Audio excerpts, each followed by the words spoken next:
KP. KPC. News. Information. Culture. KPCC. California sensibility. Hey, I'm Amy Choi. And I'm Rebecca Lehrer, and we are the Mashup Americans. And we were just named one of the top 10 podcasts hosted by women by Mashable. I feel cool. So cool. And speaking of womanly things, the Super Bowl is coming up, Amy. Well, it is pretty womanly. Roughly half the viewing audience for the Super Bowl, probably the most iconic of all American sporting events, is women. Wait, quick, what do you think about when you think of the Super Bowl? Janet Jackson, wardrobe malfunctions, buffalo wings, Oh, yum. and ads. Oh, right, ads. Well, let's be honest. You love ads, right? Love ads. I'm such a sucker for them. When I was little, I would only let my mom buy Zest because you're not fully clean unless you're Zest fully clean. Oh, girl, I got you. Yeah, totally. I also cried when my vegetarian brother said KFC does chicken wrong because the ad said they do chicken right. And so I was like, you cannot contradict the ad.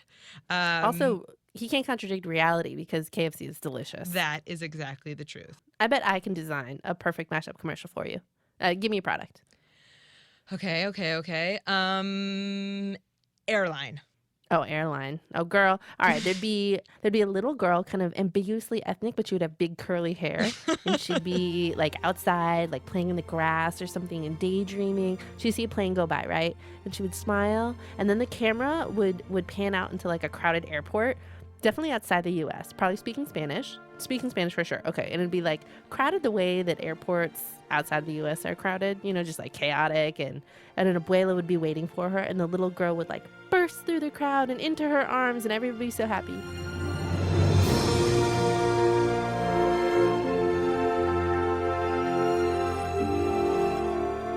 Well, you just got me and my mom crying our faces off and definitely flying whatever airline that is. I think that's the key. It's about being able to see ourselves and our best selves and like our aspirations reflected back at us. Because as mashups, we don't fit into a single box. So it's not like somebody can target just an ethnicity or just one aspect of our demographic. We need to see our values reflected back. Totally. And all the hyphens of our identity. So you're Korean, lady, mom, wife, storyteller, entrepreneur, New Yorker, all of those things are together make you who you are and individually tell different parts of your story. Of course, we're thinking so much about ads because the Super Bowl is coming up. And well, for both of us, I think it's really the Super Bowl of ads. Oh, definitely the Super Bowl of ads. I mean, I don't even the Panthers. I think yeah. Go Panthers. Go Panthers. All right. Well, so to learn more about the importance of ads in the Super Bowl on Mashup America, I talked to Ken Wheaton, editor of Ad Age and an expert in all things advertising.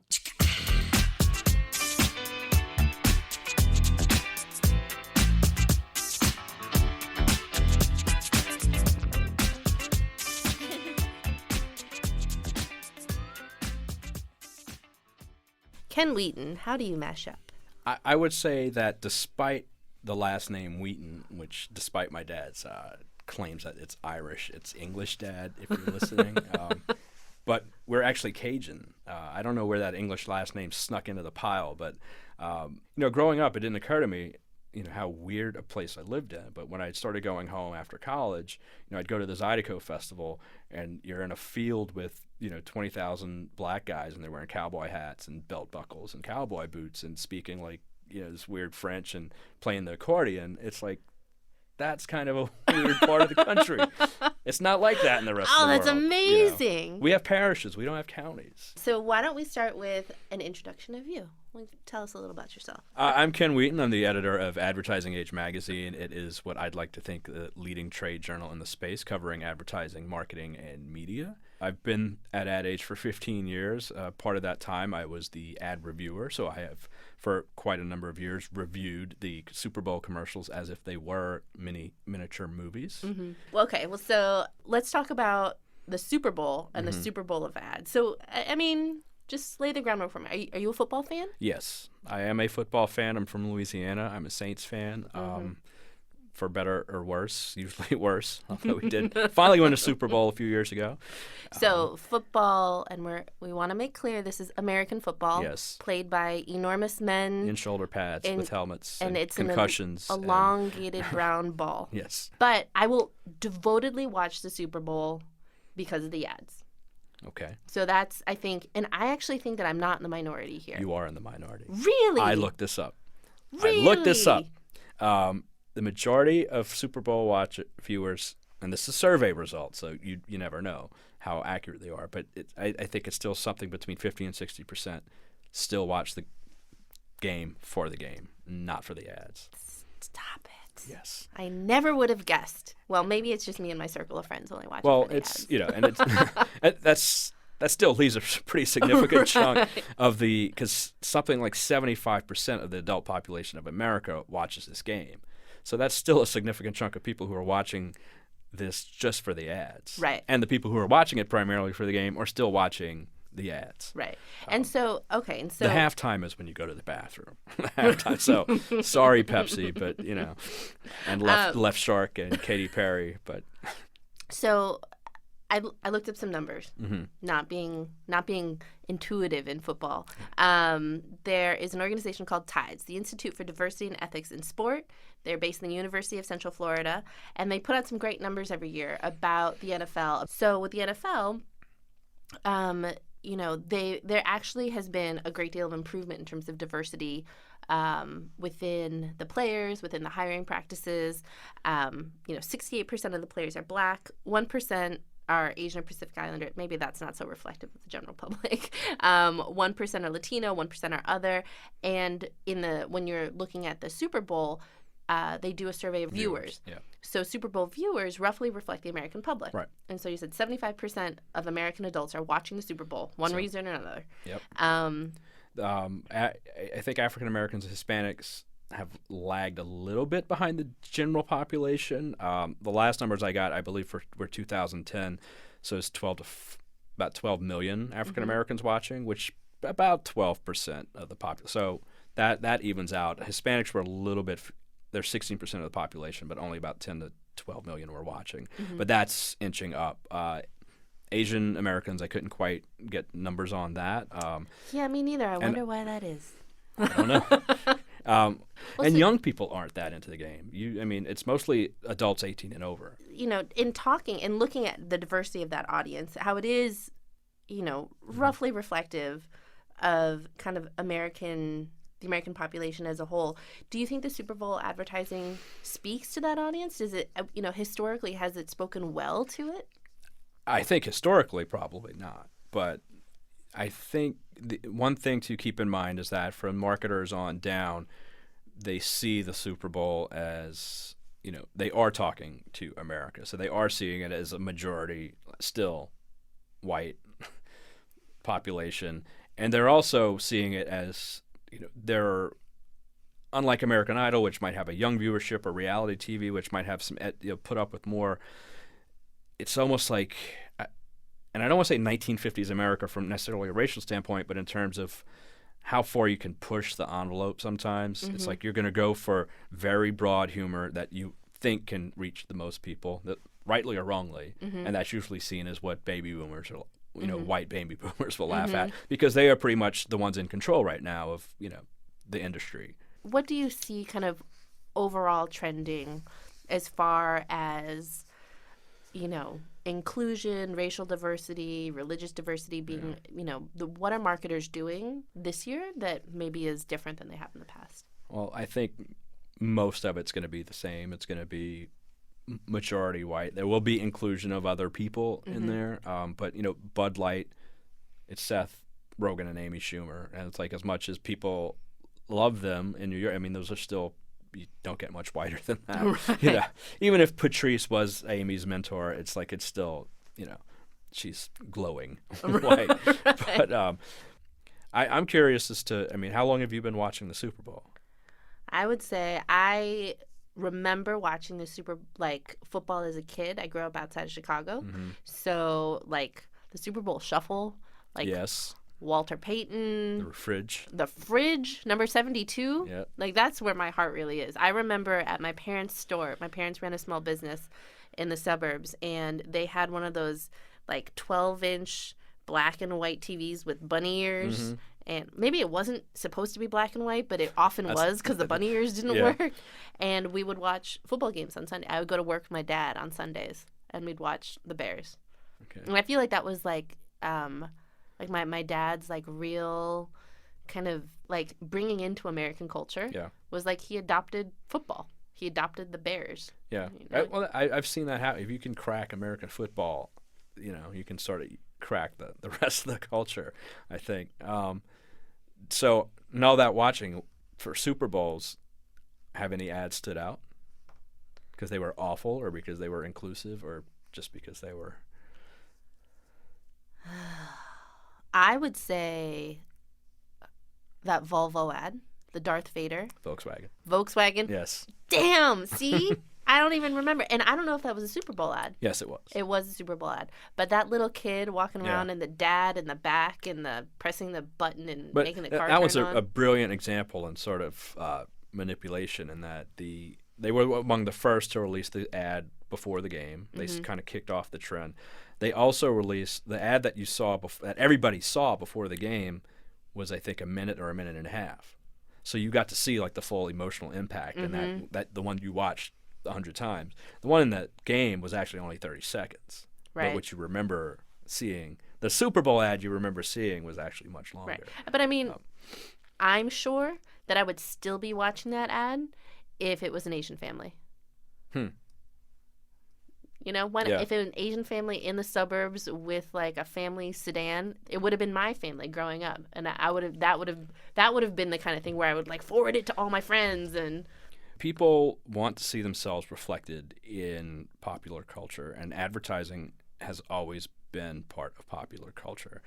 Radio, TV, print, and there has been progress made in that, especially in the last 20 years. I mean, there was a time when a company like Procter & Gamble would not even want to advertise a main product in a black-owned newspaper for the fear that a white person might see, say, a bar of soap being advertised in a black-owned newspaper and be like, well, I'm not using that soap again because black people black use soap. it. Yes. So companies used to either not advertise in those media at all, or come up with a different brand to target a specific market.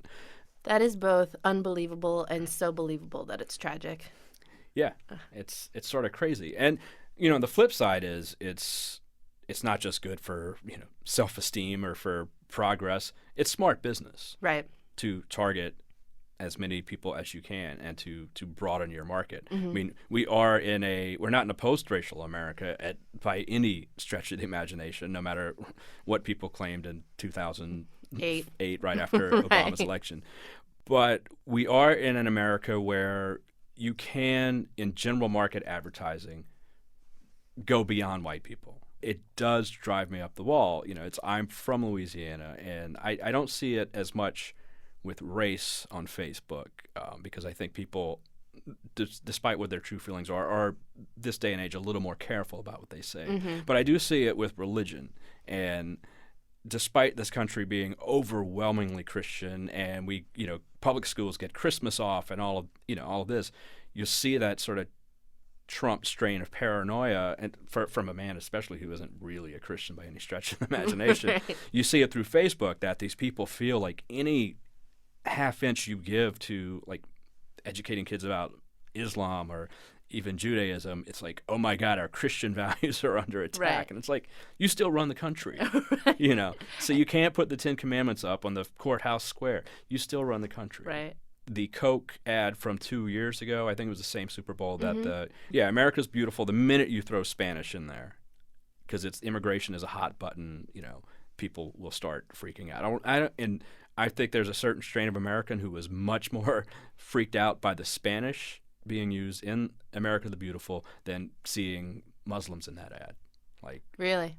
I believe that wholeheartedly. It's like, terrorist I know how to wrap my mind around, but singing that song in Spanish, that's all right, Coca-Cola. No me gusta. You're trying to shove down this progressive, liberal, coastal elite message down my throat. And Right. I'm not having any of it. But most of them are the equivalent of a guy getting hit in the junk by a ball. And Right. people, oh my God, that's the funniest thing in the world. And Right. that cuts across all racial. Right. It's almost like, action. Some of your dumbest American action movies do well abroad because you don't need to understand the language to get a kick out of the Right. explosions. There's not and- like cultural subtlety being Right, at yeah. play here. It's- Well, so I think, the idea, like the convergence of the Super Bowl Mm-hmm. and its influence and its I think reflection of America as a whole, it becomes this kind of like potent brew Yeah. where we, whether we think about it or not, get so excited / incensed at what happens, and that becomes national conversation. Yeah. Well, it is a progression, and I think we all, the idealistic parts of us, we want everything to happen, and we want everything to happen now. I mean, I've been at ad age 15 or 16 years, and when Bob Garfield used to write about, he started the ad review, and he would write the Super Bowl ad reviews. I remember when he had, I want to believe it was Terry Tate, office linebacker. That was like one of the first, I think, Super Bowl commercials where a black man featured prominently and it wasn't a celebrity. Because you had Ray Charles and you had the athletes and you had Michael Jordan, but this was just like, it was a character who happened to be black. As profits increase, the margin reaches a second break-even point here, after which enterprise falls into loss. Any questions? You know you need a cover sheet on your TPS reports, Richard. That ain't new, baby. Hey, Terry. Hey, Janice. Those little things I think do matter. The Coke thing, sometimes it's weird. It takes a soda company to make some sort of weirdly progressive message. Right. And that, and again, it wasn't progressive. It was just like sort of inclusive. It was sort of putting the ideals that America is supposed to hold up front and center. And some people got mad. Then, well, it says more about you than anything else. Right. Now, that said, I do think this year it's funny. The only ad we've seen so far has been an ad for Pokemon, which is like, I didn't know Pokemon still existed. But the ad is beautiful. It's beautiful. It starts out with an Indian kid. There's a Japanese kid in it. It's it's very global in nature.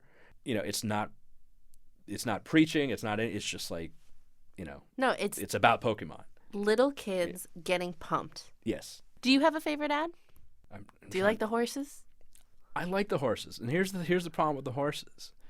And Budweiser has tried to get away from the horses twice in the last, and I don't think they're doing horses this year. Really? But The one people that's an ad that I remember where the guy has raised the horse and then they're And the puppy, separated and then they yeah. oh my god. Yeah. yeah, no, people love those ads, and they get pissed off if Budweiser doesn't run those ads. Right. These people don't drink Budweiser, and they have no intentions of buying Budweiser. So Budweiser's in a tough spot where they're like, Right. a few years ago, the only Clydesdale in the Super Bowl, they weren't stars of the ads. They were literally just dragging a cart during a Western themed, and Budweiser didn't hear the end of it. And they said this year they might not do it, but it's just sort of, what are you going to do? Because you reach a point in your Super Bowl advertising, history where people expect things from you. They expect Clydesdales from Budweiser, and they expect something emotional and moving from Coke. And if you don't deliver it, you're going to be raked over the coals.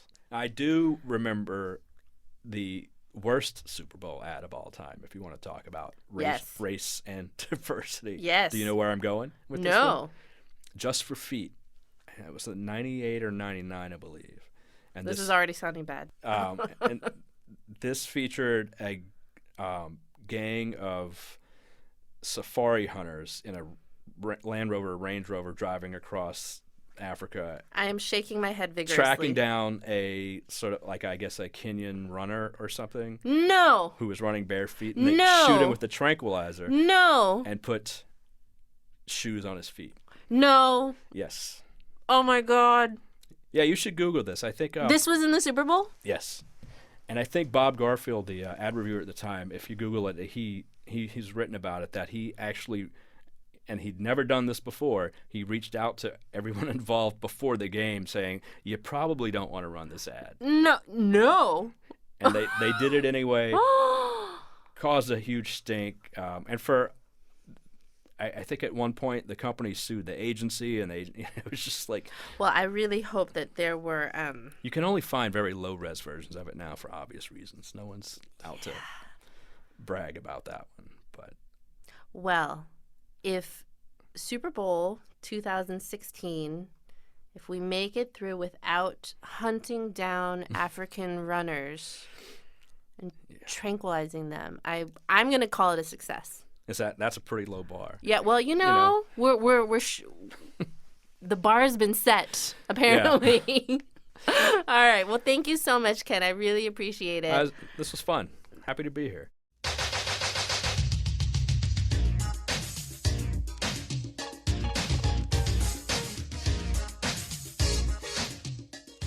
That story about the Kenyan runner ad, it makes me crazy. This is like, it makes the Taylor Swift Africa nostalgia video seem like a genuine celebration of diversity. Speechless. There's nothing to say about that. So crazy. On the plus side, we've come a long way, right? Go Panthers! Go Broncos! All right. Well, next time on the podcast, we talk dating and relationships and love with some pretty fun guests. We also share some of the maybe a little bit racist dating advice from our immigrant parents. Oh, yeah. Well, we love our parents, and we love love, and we love you, our Mashup family. Thanks for listening to the Mashup Americans, our new podcast all about hyphen-America. If you want more, subscribe to our weekly roundup of news at mashupamericans.com/newsletter. The Mashup Americans are me, Rebecca Lehrer. And me, Amy Choi, and our show is produced by American Public Media and Southern California Public Radio, KPCC. We're also supported in part by an award from the National Endowment for the Arts on the web at arts.gov. Besos! Popos!